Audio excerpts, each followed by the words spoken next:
जन सुराज की लड़ाई सीधे एनडीए से होगी। सीधा राजनीतिक मुकाबला अगर आपका ये सवाल है तो राजनीतिक मुकाबला एनडीए वर्सेस जन सुराज होगा। आप देखते जाइए। भाई नीतीश कुमार चेहरा होंगे, इससे बढ़िया जन सुराज के लिए कोई बातें नहीं हो सकती है। ये भगवान ने, नियति ने ऐसी व्यवस्था बना दी कि अब भाजपा चाह कर भी नीतीश को हटा नहीं पाएगी। और जो आदमी भी नीतीश को चेहरा बनाकर लड़ेगा, आप लोग पत्रकार हैं, आपको मालूम है कि बिहार की जनता अगर आज किसी एक व्यक्ति सबसे ज्यादा नाराज है वो नीतीश कुमार है। तो नीतीश कुमार राजनीतिक तौर पर इतना बड़ा बोझा बन गए हैं कि कोई कंधा उसको उठा नहीं सकता है।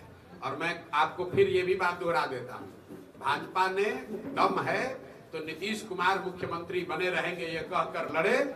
जो हाल पिछले चुनाव में जदयू का हुआ वो हाल इस बार जदयू के साथ साथ भाजपाइयों का भी होगा, क्योंकि लोग ये समझ चुके हैं कि जिस तरीके से कांग्रेस ने लालू के हाथ में बिहार के लोगों का भविष्य और तकदीर बेच दिया था कुछ सांसदों के लालच में, उसी तरीके से भाजपा ने कुछ सांसदों के लालच में बिहार की जनता को जानबूझकर, जानते बूझते कि नीतीश कुमार कुछ नहीं कर रहे हैं, इसके बावजूद बिहार के बच्चों की चिंता न करके भाजपा ने बिहार को नीतीश के हवाले करने का जो निर्णय लिया है, इसका खामियाजा इस बार जदयू से ज्यादा भाजपा को उठाना पड़ेगा।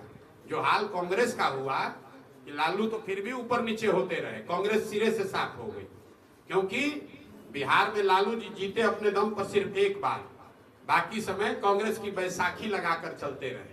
और कांग्रेस ने कभी इस बात की चिंता नहीं की कि बिहार के लोगों का क्या हो रहा है। लालू जी का 10-15 सांसद उनको दिल्ली में मदद करते रहे, इसी नाम पर उन्होंने बिहार के लोगों के भविष्य का सौदा कर लिया। यही हाल करीब करीब भाजपा ने किया है। दिल्ली में 12-15 सांसदों के समर्थन के लालच में इन लोगों ने जानबूझकर, ये जानते हुए कि नीतीश सरकार कोई काम नहीं कर रही है, जितने बिहार के विकास के आंकड़े जारी हो रहे हैं तो नीति आयोग जारी कर रहा है, तो कैसे नहीं केंद्र सरकार देख रही है कि देश का सबसे गरीब, सबसे पिछड़ा, सबसे अशिक्षित, सबसे ज्यादा भुखमरी और शिक्षा वाला राज्य बिहार है। क्या ये केंद्र सरकार को पता नहीं है कि सबसे कम किसानों को प्रधानमंत्री स्वनिधि योजना का जो लाभ है वो सबसे कम किसानों को लाभ बिहार में मिला है। सबसे ज्यादा आवास कम जहां बने वो बिहार है। सबसे कम पैसा मनरेगा में जहां बटा वो बिहार है।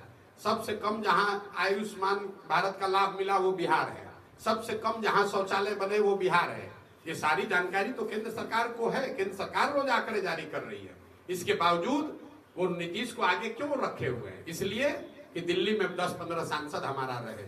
तो बिहार की जनता इस बात को समझती है और जिस तरह कांग्रेस को ठिकाने लगाया, इस बार भाजपा को ठिकाने लगाया।